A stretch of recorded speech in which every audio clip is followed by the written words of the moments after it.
If you've ever played Minecraft, you've probably experienced the following. You're deep down in your mine. Maybe it's a cave, maybe it's a quarry, maybe it's a system of interlocked grids, maybe it's just one line for hours. You're all alone, and it's silent. Maybe it's late at night, maybe you're home alone. Maybe you're just in your room and no one else is on the server or in the Discord voice channel. Either way, you're alone. Things are perfectly fine. A Minecraft song you like just finished playing, but it's been silent for quite some time now. Then, as you continue a mundane activity... Oh dear God, what was that? If you're anything like me, until I fully understood or knew what cave noises were, I was absolutely terrified of them. Even to this day, I still will get a little jumpy or uneasy at the sound of them. That led me to start wondering, are these noises real? Are they figments of your imagination? If they are real, what could they be? If they aren't, what causes you to hear them? Hey y'all, my name is Barlex and welcome to the channel. Today, we are going to be diving into the psychology of Minecraft.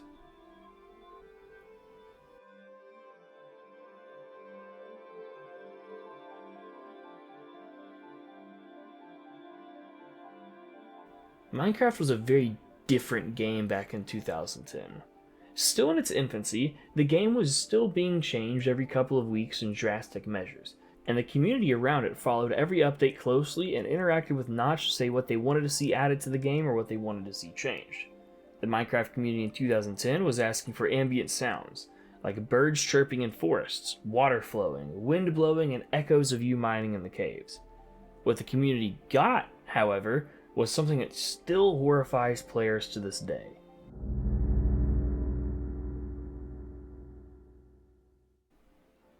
When players first heard the cave noises, they were less than thrilled and more than shaken.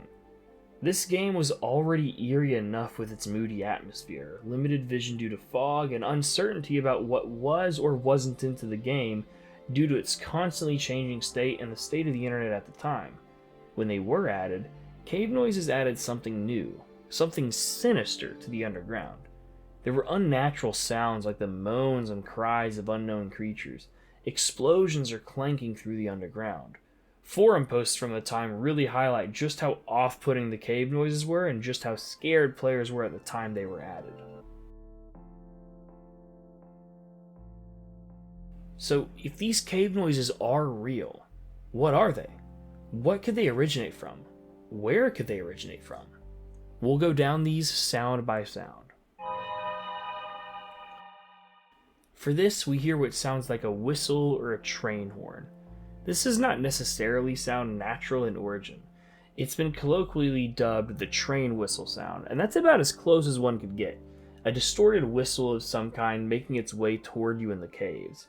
Making the case that this is indeed a real and present sound, it could be either wind whistling through the underground, maybe due to a change in pressure, maybe due to above ground shifts in wind or some other change in pressure and direction of air masses.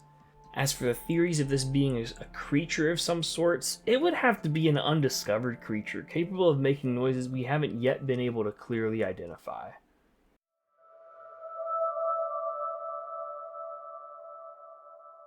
This one is a frightening one to say the least. This straight up sounds like an angel or a siren is calling. It is ethereal, beautiful, and frightening. The quickness is the most frightening of them all. It comes in, stuns you, and then leaves. There's no natural explanation for this, so angelic or demonic forces are the only things I can see making these noises. Unless there's an existing mob who makes these cries randomly or a creature we don't know about, it sounds like something far out of our understanding.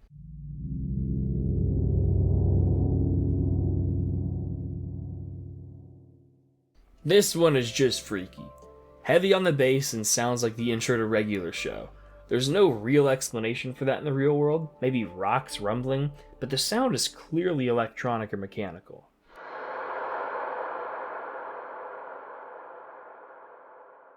This is absolutely terrifying. This sounds like a beast making itself known or something making a final cry before their demise. There's so much you can extrapolate from this sound, but my main concern is the sheer fact that this cave noise has some serious power to it. This honestly sounds like it could be something like the Warden or the Wither. The reverberations here are intense.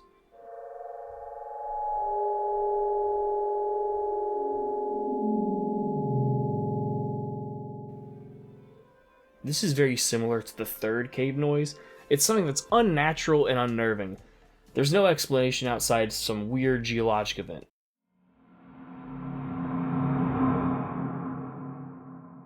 Here's a short and eerie sound.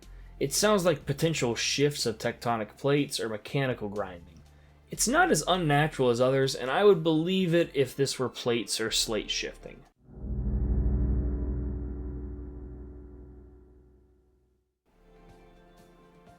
Again, this is a slightly off-putting, short-lived sound. Here's where we're going to start hearing a lot of repeated and similar sounds. We're going to cycle through them, and I'll interject when it has a little bit more meaning or there's a different sound playing.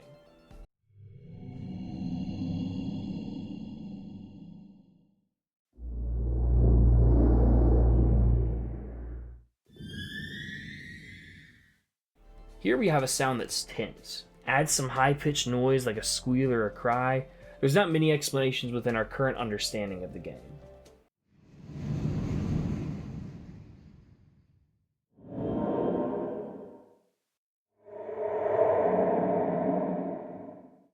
This sounds like the breath of a beast of some sorts, but there's really no way of explaining its existence in a way that makes sense.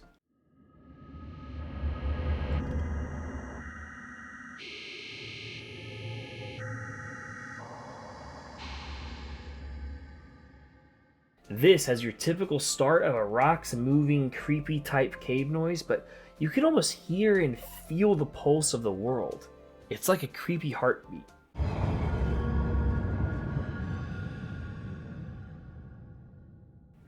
Now this is where we get into the meat and potatoes. This straight up sounds like a blaze in our overworld. Real creepy stuff that gets me fixing my posture and locking in.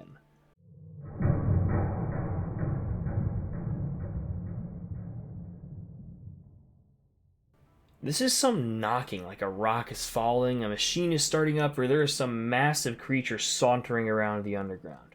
In any case, I do not want to run into what is causing this noise.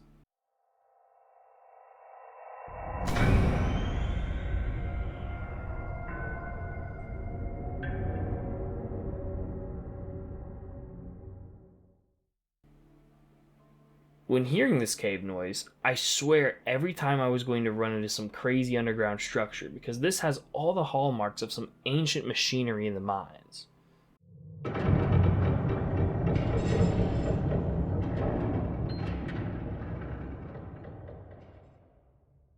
Again, more machinery.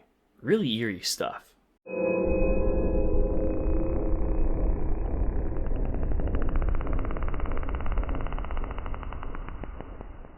This is a 1-2 punch of scary. First, you have your alert, almost like some sort of magical mob notices you. Then a guttural rattle of some massive creature. This almost sounds reptilian in nature, whether a snake rattling its tail or a vocal growl to intimidate a threat. Either way, none of these sounds are comforting to think about, and we really have no explanation for what they could possibly be.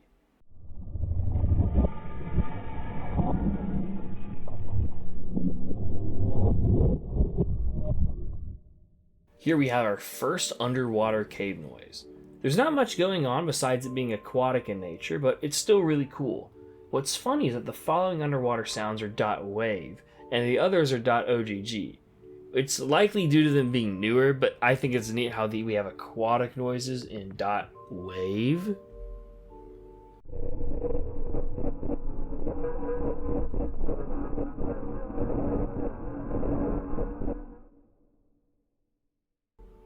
This mimics some of the earlier sounds, but with an underwater distortion.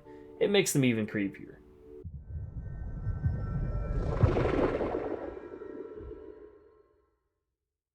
Now, this one is weird. You have your angel cry in distorted underwater, but then it sounds like something flies by you or an underwater creature snarls. I have not heard this one in the game before, and I'm very lucky that I haven't. Because if I did, and especially if I didn't know that underwater cave noises existence, I would definitely be pausing and changing my pants.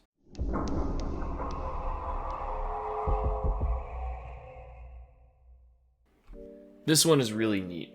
We have a sound of the underground machinery, but through the water, followed by banging on a wall or a solid object. Hearing this underwater shows just how powerful these knocks are. We've now looked at every cave sound in the game, so let's ask, are these noises real? Easy answer, no, they aren't. It was too hard to pinpoint a real explanation for the origin of these sounds, and too many of the ones that had real explanations are more of a maybe than locking in a definitive reason for the sounds. My point would be served a lot better just by showing why they are imaginary, so we're going to go ahead and get to that. Minecraft has what's called a mood algorithm, where it determines what sounds play by your position in the world, your light level, and other stimuli. This mood algorithm is a pretty neat feature in the game and even detects whether the light level you have is from the sky or not. Mood is tracked as a percentage value between 0 and 100. When a player is in a dark place or in a cave at all, the mood increases. When the mood level hits 100, a random ambient sound generates. This mood generation is sped up by the darker an environment and the more opaque blocks there are around a player. Once a sound plays, the mood is brought back to 0%, restarting the cycle. There is a bit of code where it literally says, play spooky sound. I must say this is a heavily simplified version of the algorithm found on the Minecraft wiki, but it's still essentially the same and a cool thing to look at. Looking at this and knowing the tick rate, you can calculate that under normal circumstances, complete darkness will generate an ambient noise every 6,000 ticks, and under regular tick speed, this translates to every 5 minutes. In a psychological sense, there is an abundantly clear answer as to what cave noises are psychologically. Hallucinations. However, just saying the phrase auditory hallucinations is not enough to warrant this video. Heck, I have a degree in psychology, so I'm going to do more than flash a Google definition for hallucination and then call it a day. You guys deserve more than that. So, let's dig into some juicy stuff. First, we need to look into why auditory hallucinations happen. Auditory hallucinations, otherwise known as paracusia, act as a form of hallucination where one perceives sounds without any auditory stimulus. A commonly known auditory hallucination is auditory verbal hallucinations, where one starts hearing voices without a speaker present. This can be one voice, multiple voices, or a mixture going back and forth depending on the time of the situation. These voices can be speaking in an unrecognizable language or gibberish, talking about unrelated things to what the person is doing, or even speaking directly to the person experiencing the hallucination. What is commonly described as auditory verbal hallucinations are either a voice speaking a person's thoughts, voices arguing with one another, or a voice commentating as a live play-by-play of what the person experiencing the hallucinations is doing in that moment. These hallucinations are commonly seen in people who have schizophrenia. However, experiencing hallucinations is not solely for those with a condition in the realm of psychopathology. Let me just interject here by adding a tidbit. Psychopathology is a term for mental disorders, mental illnesses, or other conditions of the mind. For example, there used to be college classes called abnormal psychology, and they are now named adult psychopathology, as it is more accurate and takes some of the stigma away from those with mental health conditions or psychopathological ailments. Back to the point, however, experiencing hallucinations can be experienced by those who do not have schizophrenia. In cases where one consumes illicit substances with hallucinogenic properties, the likes of which YouTube will likely not let me name directly, hallucinations may happen. High caffeine intake has also been correlated with the phenomenon, where as little as 5 cups of coffee a day can trigger auditory hallucinations. Colloquially, hallucinations can happen in sensory deprivation. This can occur when it's quiet for a long time if you don't have any light or experience a combination of the two. However, let's go on to empirically proven causes, classified as transient causes for auditory hallucinations. The first transient cause I want to point out are sleep deprivation and stress. These two cases are potential causes. You control when you sleep in Minecraft, so technically you could be awake for dozens of days on end. Also, living in a world like Minecraft would be beautiful, but boy would it be stressful. I could see these being the case. However, there are 2 more transient causes that stick out where I think our money will lie. The first is hypoxia, which is a condition found among those who experience extreme altitudes. This is a condition where oxygen does not fully and properly flow to the extremities or to the brain because of how little oxygen exists at higher altitudes, and as a result, how little oxygen someone is receiving into their bloodstream. This lack of oxygen can result in hallucinations, and what makes it pertinent to our discussion is that caves have buildups of carbon dioxide and lower levels of oxygen compared to the surface. This low oxygen could be the result of our hallucinations, but let's throw one final hat in the ring. Social isolation is another cause for auditory hallucinations, and extreme mountain climbers often deal with auditory hallucinations because of the low oxygen from high altitudes, mental and physical stress of climbing a mountain and risking death, and major social isolation. With this knowledge, let's look at our dear Steve. If you've seen my video about how Minecraft is a broken reflection of the player, you'll know exactly where I'm going with this. If not, you should totally watch it. He is the only one of its kind. You are the only one of your kind, and you are in a world surrounded by pale imitations of yourself. You walk around, speak to no one, do nothing social except give items to a villager who can only hum at you, and you have resources that necessitate venturing into the underground to maintain. On top of that, above and below ground there are multiple entities whose sole directive is to send you to the afterlife. When you go in caves, you are all alone, in the dark, surrounded by potential threats, and have low oxygen. When putting all this in context, of course you're going to hallucinate. If I was all alone in the pitch black, surrounded by different cave entrances leading to places I've never been and containing resources to gather, structures to explore, or creatures trying to kill me, you bet I'd start hearing an angel cry, machines clink, or grinding of stone. It's almost the opposite of being in a loud room and things start to go quiet. When things are too quiet, everything starts to get really loud. If you want to test this theory, go outside, find some place where it's really quiet, sit down, and just listen. I've been shocked by how many sounds are out there when I give the world my ears to hear them. Pair this with the low oxygen, the threat of deadly attackers, and social isolation, of course hallucinations are expected. They're almost an adaptive behavior to maintain sanity. So next time you're in the caves and you start to hear some weird noises, it's okay to be scared by them. These noises aren't exactly meant to bring pleasant feelings. However, be assured that you will be okay. In Minecraft and in real life, if you hear something that freaks you out, run down like I did and start to think of, what could this noise be? Is it something that I'm making a bigger deal of than it really is? Is it a genuine threat? Is it fully imagined? Begin to ground yourself in reality and become familiar with all of your surroundings. You'll find that your anxiety or immediate worries are far less severe than you may have originally thought. Thank you so much for watching. This was the first video of its kind where I put my real world experience and applied it to Minecraft, so let me know if you like this style of video, and let me know if you want to see me do a psychological analysis of something else. We can look at different parts of Minecraft, different games altogether, or something completely different. If you want to see more of this channel, make sure to hit that like button and subscribe to the channel. I've got a playlist of all my Minecraft video essays and breakdowns in the upper left hand corner for you. I hope you enjoyed this breakdown of cave noises and auditory hallucinations. Now, if only we can figure out what this weird thing I keep seeing in my game is.